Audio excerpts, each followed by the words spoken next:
Vamos a hablar de el tema de esta mañana, es siempre la iglesia saludable, es el tema del Congreso. Y este es un término amplio, un término que se puede ver de varias maneras, ¿no?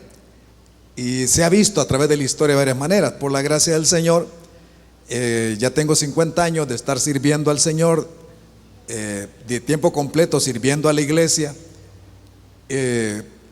Y a través de todo esto he observado diferentes formas de acercamiento de cómo se considera que la iglesia debe de ser, cómo la iglesia debe ser una buena iglesia y cómo la iglesia debe crecer. Yo comencé sirviendo en un ministerio que era evangelístico, de evangelización, la Cruzada Estudiantil para Cristo. Entonces, para nosotros, una buena iglesia es aquella que evangelizaba bastante, que tenía bastante evangelización. Entonces decíamos, esta es buena iglesia, esta sí. De alguna manera era algo así como una iglesia saludable, es aquella que evangeliza bastante, Y de esa manera discerníamos en aquel momento de que era una iglesia buena. Y así ha habido diferentes acercamientos. Algunos quizás piensan una iglesia que ora bastante, que también esta es una iglesia que está bien, que está saludable. Otros piensan una iglesia que sirve, que se proyecta hacia lo social y ayuda. Es una iglesia que sí está bien, va saludable porque está de esa manera. La iglesia que tiene un buen culto, que tiene una buena celebración y que todos están involucrados y que de alguna manera inspira a las personas. Entonces es una iglesia buena, una iglesia saludable. Así que hay muchas maneras de considerar esto. Hay varias maneras. Pensamos quizás de que los grupos funcionen bien, grupos pequeños, que podamos tener una iglesia saludable y los grupos funcionan bien. Así que los acercamientos pueden ser diversos. Y pensamos a veces que si hacemos bien esto, entonces vamos a tener una iglesia más saludable. Y todo está conectado. Sin embargo, yo quiero hablar de esto de iglesia saludable. Creo que tiene que ver con salud espiritual. Porque no solamente con una salud física, por supuesto que sí. Y creo que no sé si por eso estamos hablando tanto de iglesia saludable. Ya llegamos a cierta edad algunos de nosotros y que nos cuidamos de la salud, ¿verdad? Y decimos, bueno, hay que hablar de la iglesia saludable también. No sé, pero yo creo que el Espíritu está hablando a la iglesia por todos lados de que tenemos que aprender a vivir iglesia más saludablemente. Y entonces tenemos que pensar en salud espiritual. ¿Cómo estoy yo saludable? ¿Cómo puedo ser una persona, un creyente, un discípulo saludable, un discípulo de Jesús saludable? Porque tengo que decir que una iglesia saludable, según los miembros, son saludables. Si los miembros son saludables, la iglesia va a ser saludable. No puede hablarse de una iglesia saludable si los miembros en particular no están, digamos, satisfechos de su crecimiento, de su proceso de maduración. Si no sienten que hay una satisfacción y que sí, realmente estoy creciendo en el Señor. Si ese sentir, si esa realidad, pero sentida, no se da, entonces tenemos que revisar y decir qué está pasando con la iglesia. A través de todo este tiempo he encontrado también, por supuesto, diferentes experiencias, ¿no? Las iglesias tenemos tanta experiencia. Pero por ejemplo, que alguien ya no siga en la iglesia porque le es difícil y ya no puede ver a otra persona, a otro hermano en Cristo, porque tuvo un problema, tuvo una dificultad y ya no lo puede, mejor me voy a otra iglesia. Allá sí siento que, y entonces, como que si hay digámoslo así, una confusión en cuanto a esto de la maduración en Cristo. Así que mi acercamiento en esta mañana a este tema es en el aspecto de salud espiritual emocional. Es mi acercamiento que voy a hacer ahora. Lo que voy a proponerles a ustedes esta mañana es lo siguiente, hermano. No se puede ser maduro espiritualmente no se puede ser maduro espiritualmente cuando se es inmaduro emocionalmente. Tenemos que aprender a ser maduros espirituales, pero también la madurez emocional va conectada a esto. Esto no se puede. Yo he leído la Biblia en los últimos años, esto que estoy diciendo, lo estoy aprendiendo y está siendo parte de mi carne, parte de mi sangre, parte de mis nervios. Porque a veces pensamos y ha habido una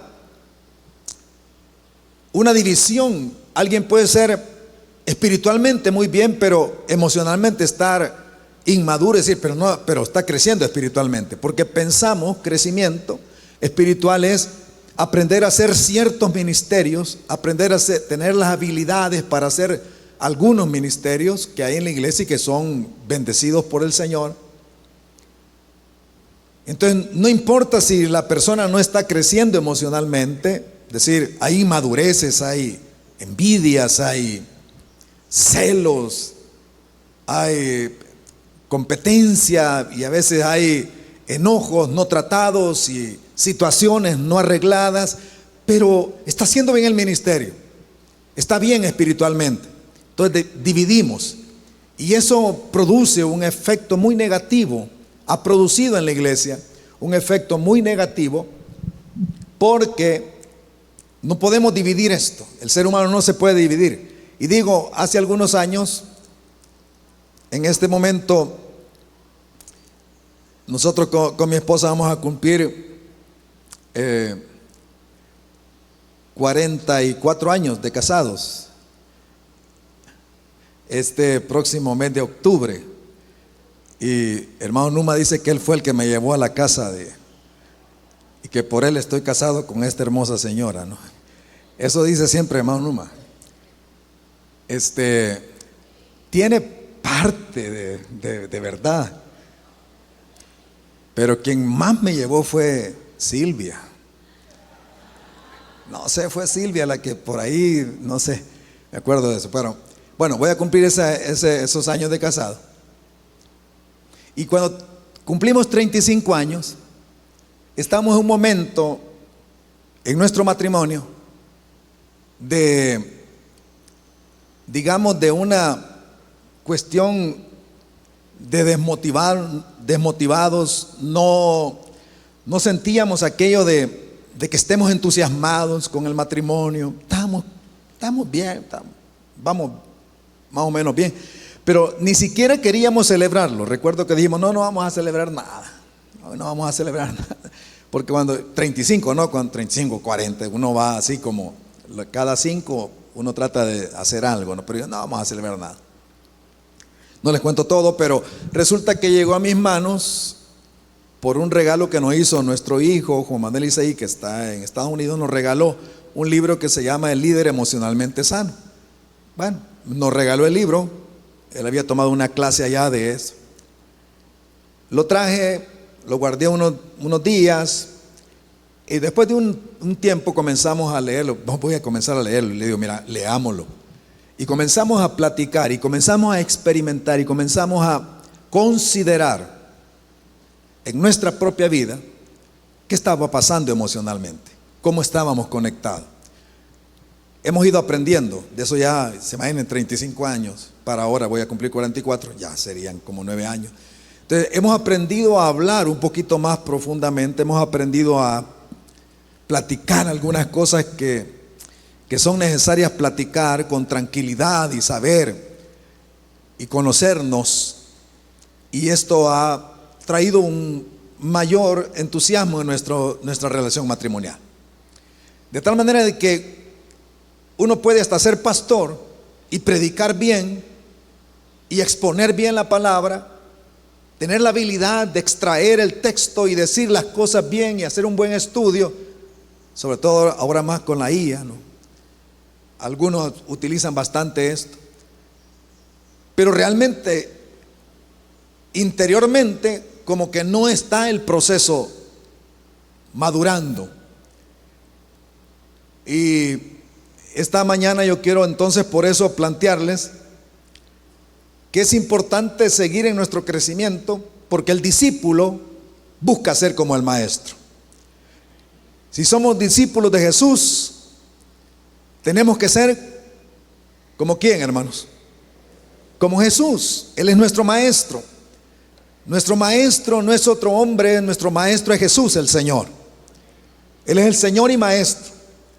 Y tenemos que entonces buscar ser como Él, crecer en Él. Ahora, la iglesia siempre ha estado en esta lucha. Los creyentes desde el principio, uno lee la Biblia, se da cuenta que están buscando crecer.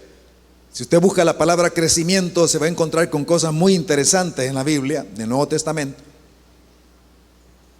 Que el crecimiento tiene que ver con el amor, crecimiento tiene que ver con conocer a Dios, hay crecimiento que va más allá de lo que nosotros hemos visto como crecimiento de la iglesia numérico. Por supuesto, es una bendición el crecimiento numérico, pero hay muchas otras áreas,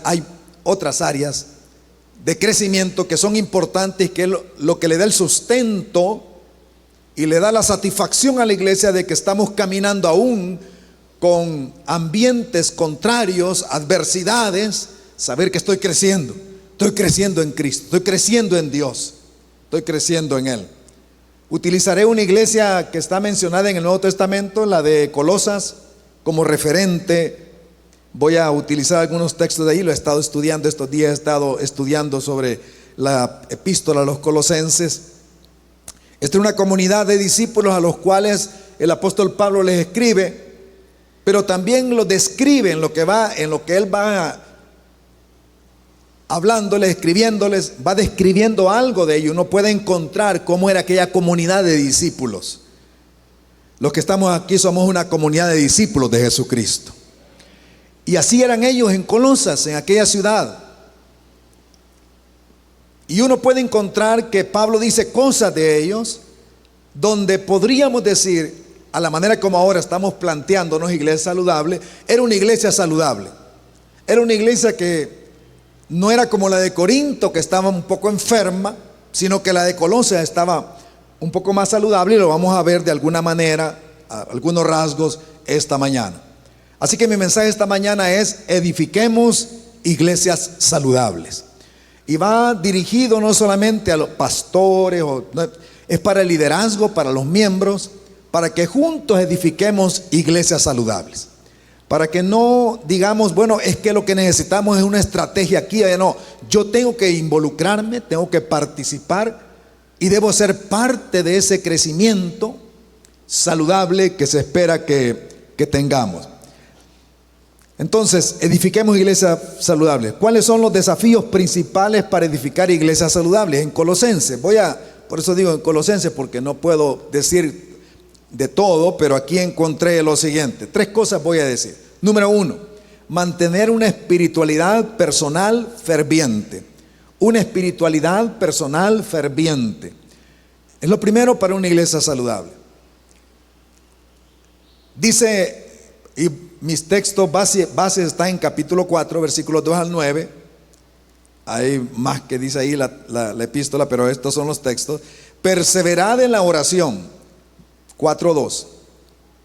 Velando en ella con acción de gracias. Eso de acción de gracias lo repite varias veces: ser agradecido, ser agradecido. Perseverar en la oración con acción de gracias.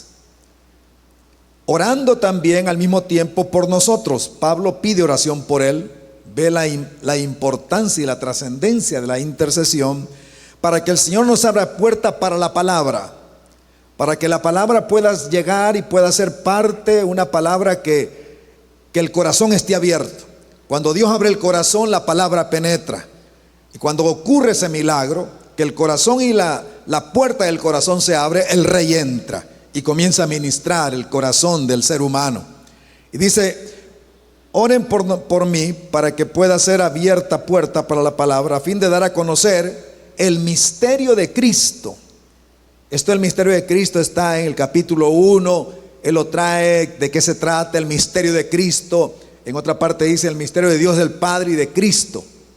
El misterio de Cristo, que es el Evangelio, que es la palabra de Dios, por el cual también estoy preso. Por ese misterio, por ese Evangelio, por esa palabra estoy preso. En este momento está hablando Pablo desde la cárcel, está encarcelado. Exactamente no sabemos cómo era la cárcel, no podemos decir cómo era la cárcel. Podría ser que estuviera domiciliar, su apresamiento era domiciliar, puede ser, o puede ser que hubiera estado en una cárcel, como estuvo en varias cárceles el apóstol. Entonces dice, yo estoy por eso, por dar a conocer esto, por dar a conocer este misterio, porque la gente entiende este misterio, estoy preso. Por esa lucha de dar a conocer, por esa batalla que tengo de dar a conocer en oración, en explicación de la palabra, estoy luchando para que conozcan, y entonces por eso estoy preso, dice Pablo. Y dice, para que lo manifieste el misterio como debo hablar, que lo manifieste bien. Entonces, aquí habla de perseverar en la oración. Perseverar en la oración. Es decir, necesitamos, si vamos a tener una espiritualidad ferviente, aprender a perseverar en la oración con agradecimiento, con gratitud. Y aquí comienza a darse cuenta uno que hay ciertas cosas en el corazón que no permiten la gratitud. Uno puede estar orando, pero a veces no está tan agradecido. Y uno tiene que aprender que una espiritualidad ferviente debe estar cubierta con esa gratitud, con ese sentido de gratitud tan profundo que Dios quiere que tengamos en nuestra vida. Y cuando no estamos agradecidos es porque estamos heridos, porque tenemos alguna cosa que no va. Bueno, yo decía con mi esposa que a los 35 años de casado no lo vamos a celebrar. No estábamos tan agradecidos realmente. Había aspectos que no nos dejaban ver todas las cosas buenas que habían, porque había algo en nuestro corazón que Dios quería trabajar en nosotros, ¿no?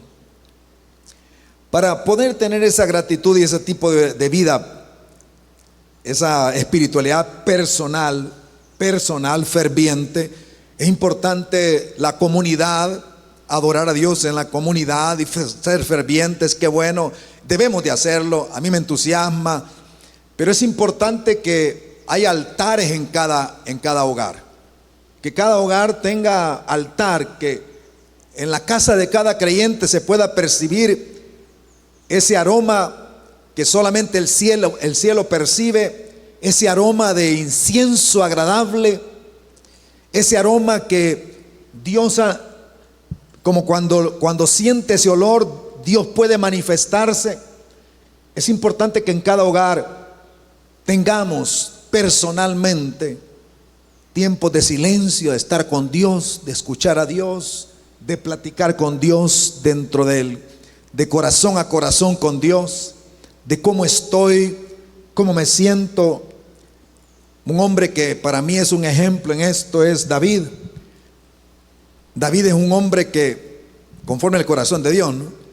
Y David expresaba con Dios tal cual se sentía.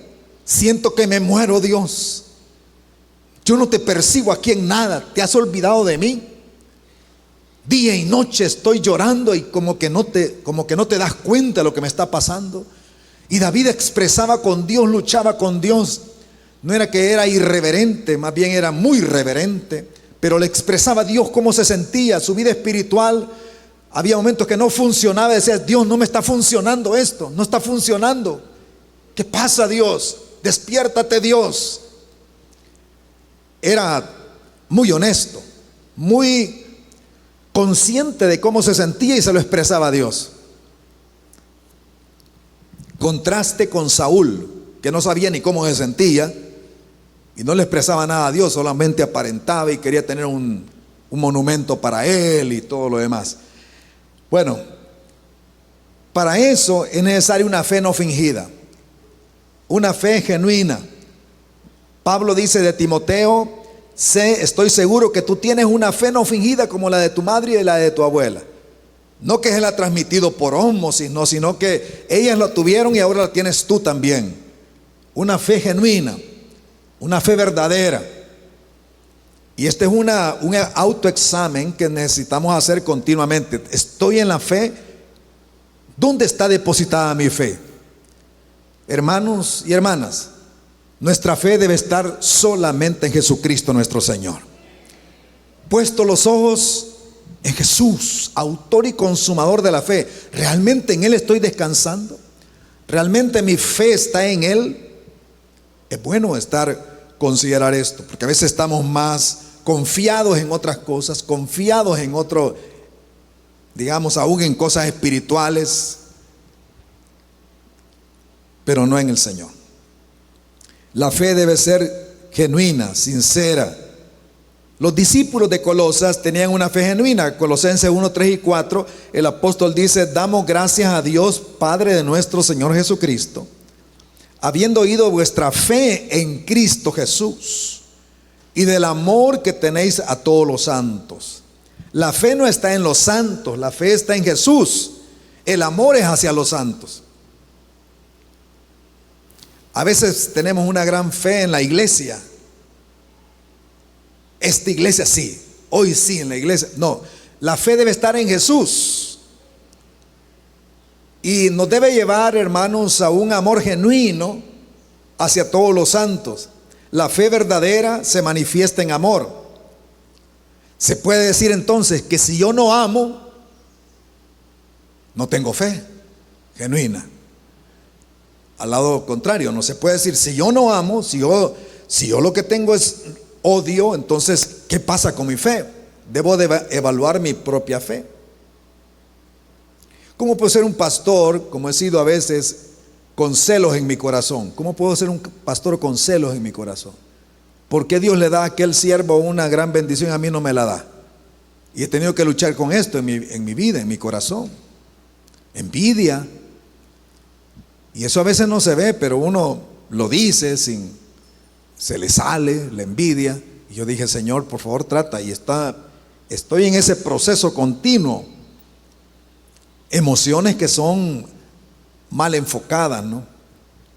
Mal manejadas. Un deseo de grandeza, un deseo de ser reconocido, de ser aprobado, un deseo de que los demás me digan que está bien, porque no me siento. Y entonces a veces estoy buscando eso en lugar de buscar que el Señor sea agradado. ¿Cómo puede ser que en medio de la iglesia haya violencia en el hogar? Violencia en el hogar. Y al contrario, cuando estamos en la comunidad, somos amables, alegres, gozosos. No puede ser así. Tenemos que decir, bueno, algo no está funcionando, algo no está caminando. Fe genuina, una fe genuina. Podríamos decir, hermanos, que entonces, en este punto, lo siguiente: la madurez y la salud emocional consiste en amar a nuestro prójimo debido a la fe que tenemos en Jesús. Entonces, ¿cómo mido yo mi madurez emocional espiritual? En la medida que tengo la capacidad que tengo de amar a los demás, no solamente al que me hace el bien, como dijo Jesús, porque el punto, yo puedo decir, bueno, claro, yo amo a mi familia, ¿cómo no la voy a amar? Pues sin mi familia. O puedo decir, yo amo a mis amigos porque vieran cómo me tratan de bien. Jesús enseñó y dijo, miren, si ustedes tratan bien solamente a los que lo tratan bien, ¿qué demás tiene eso? Eso solo hacen la gente de afuera. La gente impía hace lo mismo. Pero si ustedes tratan bien al que les hace daño, entonces van a tener algo más. Entonces aquí hay algo más. Hay un amor que no es el amor común y corriente que se habla afuera. Un escritor dice, el pastor Peter Escasero, que escribe bastante sobre esto de la salud emocional, dice que no hay diferencia en la manera como nos relacionamos adentro de la iglesia y afuera de la iglesia. Solamente que adentro le ponemos algunas veces algún ropaje espiritual. Es que siento el Señor que no tengo que hablarle, hermano. No sé desde cuándo siento que el Señor me guió a que no le hable. La verdad es que me hirió, me dijo algo, pues no me gustó y no sé ni qué hacer con eso. No sé ni cómo tratar con eso. La madurez de un discípulo es un nivel de amor a Dios y a su prójimo. Ese es el nivel de madurez. Jesús advirtió a sus discípulos sobre la necesidad de tener una fe genuina en Mateo 25, en la parábola que él hizo que enseñó sobre las vírgenes, prudentes y las insensatas, dice, tienen que tener aceite. No vayan a pensar de quedarse con las formas. Tienen que tener aceite. El contenido es importante, la fe es importante, la presencia del Espíritu es importante. El aceite. El desafío principal de esta mañana, puedo decir yo, que es lo que le dijo Pablo a Timoteo: aviva el fuego del don de Dios que está en ti. Aviva el fuego, despierta esa fe que está en ti. Porque le dicen, 2 Timoteo 1:6, por lo cual, debido a que tienes una fe genuina, te aconsejo que avives el fuego del don de Dios que está en ti por la imposición de mis manos. Es decir, ese espíritu que está en ti, aviva ese fuego, avívalo. Creo que eso es principal aquí. Me he detenido un poco en esto, pero aquí voy a saltar rápido en lo que sigue. Iglesia saludable es aquella en la que sus miembros mantienen una espiritualidad ferviente personal.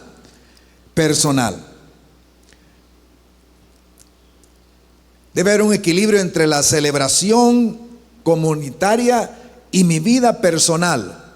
Mi vida personal se expresa aquí y esto fortalece mi vida personal. Debe haber un equilibrio en esto. Yo debo de aprender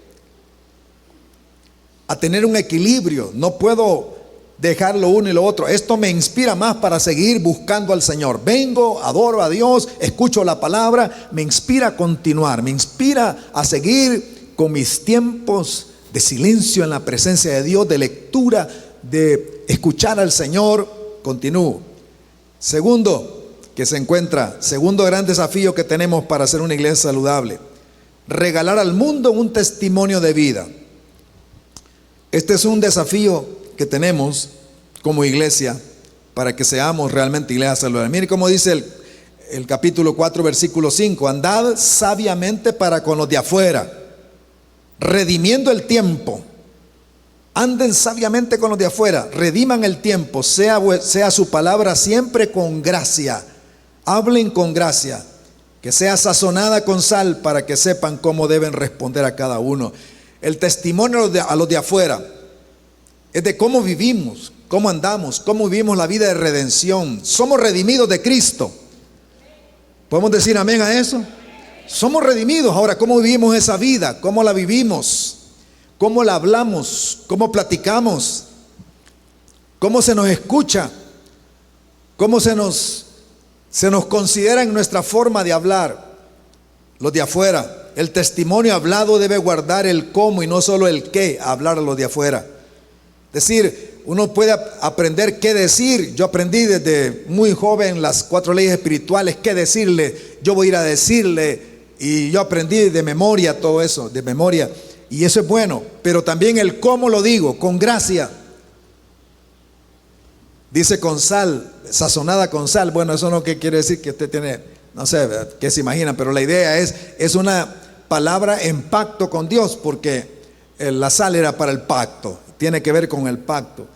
Debo de decir una palabra que tiene que ver con ese pacto con el Señor, muy bien dicha: redimiendo el tiempo, gracia con los demás.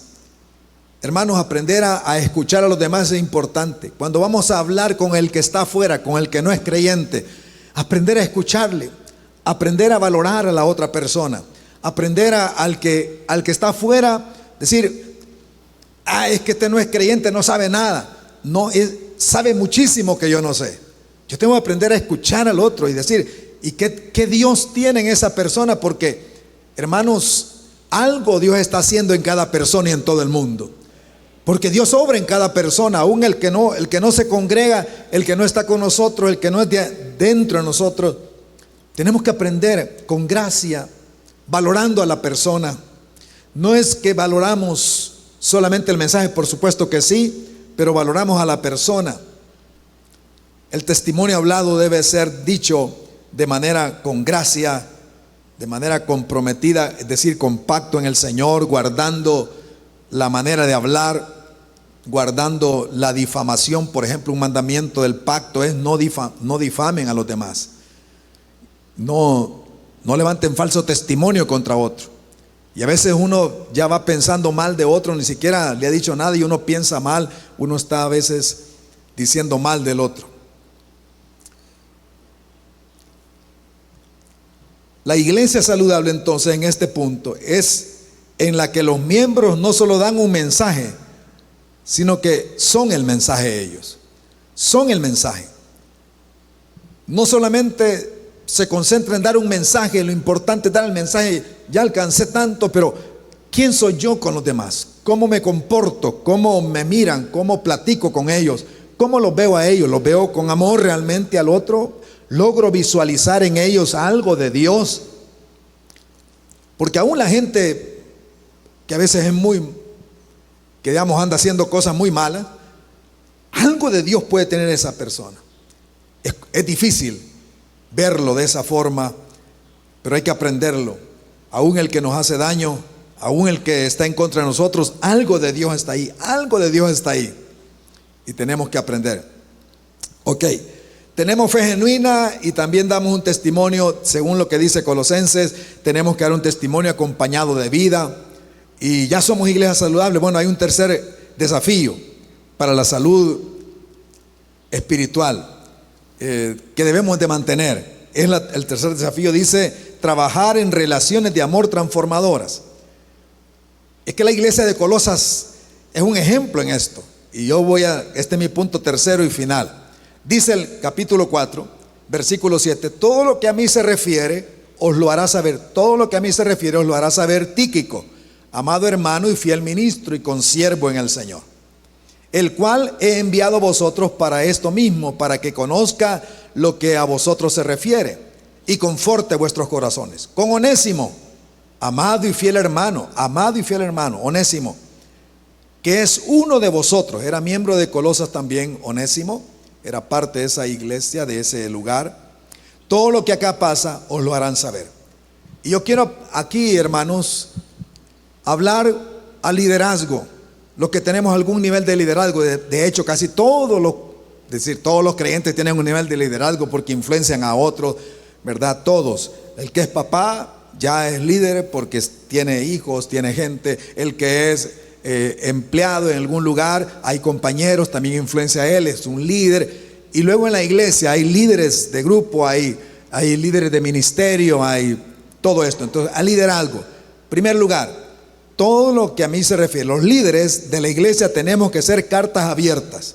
Dice Pablo, todo lo que a mí se refiere, os lo hará saber Tíquico. Es decir, no tenía nada que esconder Pablo. Estoy entre ustedes y si algo quieren saber de mí, Tíquico me conoce muy bien. Él se lo va a decir. Ahí le preguntan a él. Pregúntenle a él de mí. Cualquier cosa que quieran. Él les va a decir a ustedes de qué se trata. Cómo estoy. Cómo me comporto. Qué hago. Tenemos que aprender. El liderazgo no es la idea de un secreto, de que nadie se dé cuenta de mis debilidades. Hermano, Pablo decía, somos vasos de barro. Él no decía, somos tan poderosos. Decía, más bien en la debilidad, ahí Dios perfecciona su poder. Cuando soy débil, entonces que soy fuerte. El problema que a veces tenemos y que yo he tenido, es que he tratado de aparentar cosas que no son reales, que no son como aparentan ser. Un hombre equilibrado, un hombre que se controla, pero no ha sido así. Un problema que tengo yo es con mi enojo, con mi ira. Tengo que aprender a dominar eso, tengo que aprender a trabajarlo. Mi esposa lo sabe muy bien, a ella le pueden preguntar, como que si es tíquica. Le pueden preguntar, pregúntenle a mi esposa. Porque yo aquí, ustedes, qué lindo el hermano, qué tranquilo el hermano, así que la hermana se sacó una lotería con él. Pero al final ella sabe, ¿no? Me cuesta.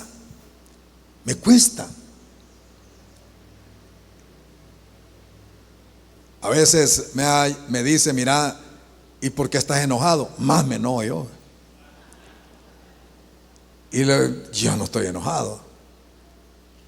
Vos me ves que estoy, pero esa es cuestión tuya, pero yo no estoy enojado. Y no me andes preguntando. Cosas que no logro manejar. Tengo que aprender. Por eso el liderazgo no es que es el líder.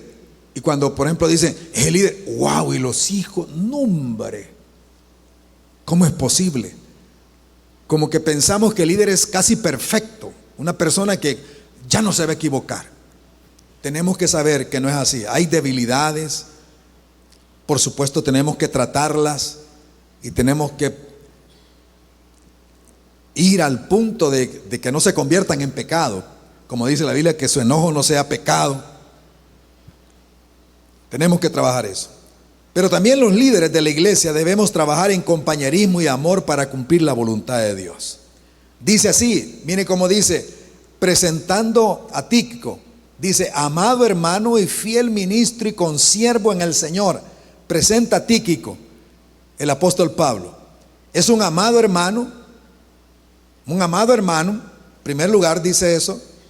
Este es su carta de vida, que está, amado hermano, fiel ministro. La palabra ministro es diácono.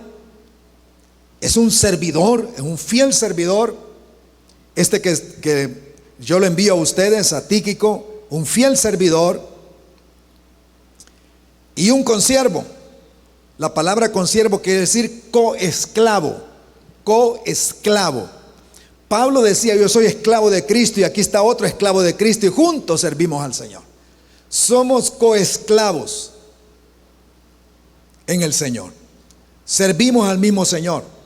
Quiero decirles que Pablo nunca estuvo buscando grandes títulos para impresionar con su liderazgo a la gente. Más bien lo que estuvo es tratando de vivir para el Señor, vivir y madurar en Cristo. Pablo decía eso, que él estaba junto con todos madurando. Usted lee la Biblia, se dará cuenta que Pablo no se hace a un lado cuando dice para que todos crezcamos. No dice para que ustedes crezcan, yo aquí ya llegué, ustedes van a crecer. No, para que todos juntos crezcamos, unidos en amor. Es un consiervo, es un coesclavo, alguien que está junto conmigo, que estamos juntos. El misterio de los siglos que dice Pablo aquí es que Dios planificó que Cristo fue el primero en todo, el primero en todo. Por eso fue el primero que resucitó para nunca más morir. Fue el primero. Nuestro Señor Jesucristo está vivo, vive para siempre. El Señor nunca más va a morir. Dice, fue el primero para ser el primero en todas las cosas, para que Él tuviera la prioridad en todo.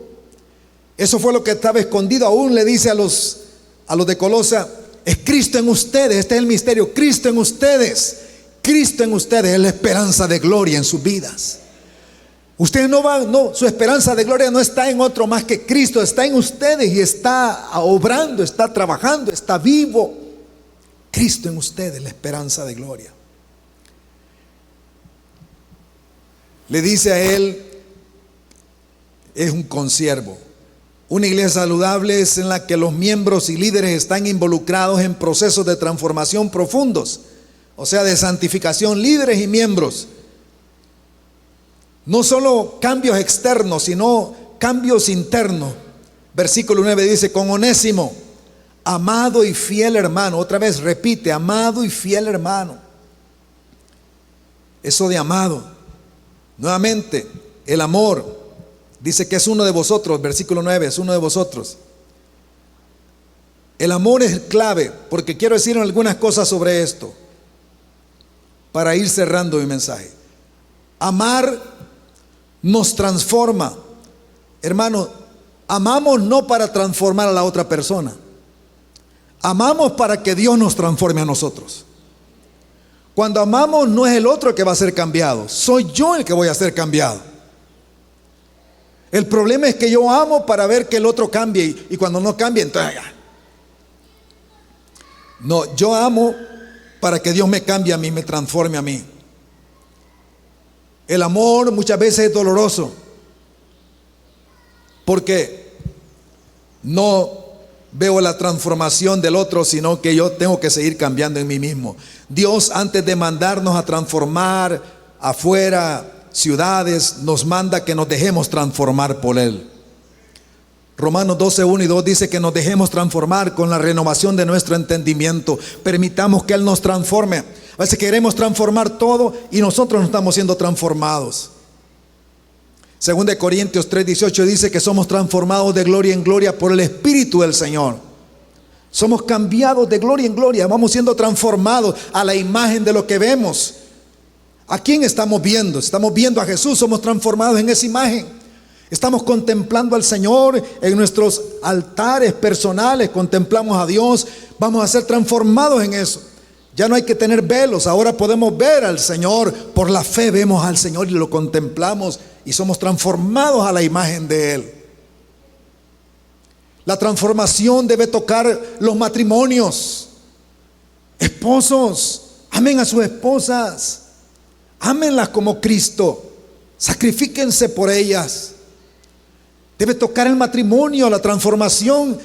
Esta comunidad de fe, de discípulos de Jesús debe ser algo totalmente contrastante con el mundo.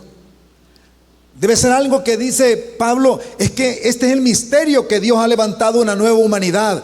Ya no hay ni judío, ni griego, ni varón, ni mujer, ni esclavo, ni libre. Todos somos uno en Cristo el Señor. Cristo nos está cambiando a todos. La transformación debe tocar la paternidad, cómo tratamos a los hijos. No produzcan ira en sus hijos, trátenlos de manera adecuada. Debe cambiar nuestra manera. Si no está haciendo eso, algo está pasando en mí. Necesito venir y que Dios cambie mi propia manera de ser, mi propia emocionalidad, lo laboral. Y termino con el testimonio de Filemón y Onésimo. Onésimo era miembro de la iglesia de Colosas, pero Filemón también. Y la epístola de Colosenses es gemela de la epístola a Filemón. Filemón era el encargado un encargado, no se sabe si exactamente, porque iglesia era en diferentes casas. Pues en la casa de Filemón había una congregación y él dirigía esa congregación. Y le manda una carta, Pablo, le manda la carta hablándole de Onésimo, del que está aquí, que está mencionado aquí. Y le dice, ¿sabes qué? Él no te fue útil, porque Pablo lo encuentra en la cárcel, se encuentra con él en la cárcel. Y pareciera ser, de acuerdo se puede deducir, Onésimo había agarrado algo de su amo. Y recuerden que la sociedad estaba así, ¿no? Entonces se lo había llevado y ahora estaba huyendo de su amo. Y le dice, en otro tiempo no te era útil, pero hoy sí te es útil. Te lo envío porque ya no quiero que lo recibas solamente como esclavo. Quiero que lo recibas como hermano amado. Quiero que lo recibas como hermano amado. Ahora, ¿se pueden imaginar eso en una comunidad? De repente llega Onésimo y Filemón, que es el encargado, en lugar de verlo como un esclavo y decirme, me debes tanto. Por cierto, que Pablo le dice, si te debe algo, si le debía, si te debe algo, ponlo a mi cuenta, yo te lo voy a pagar. Yo te lo voy a pagar cuando llegue.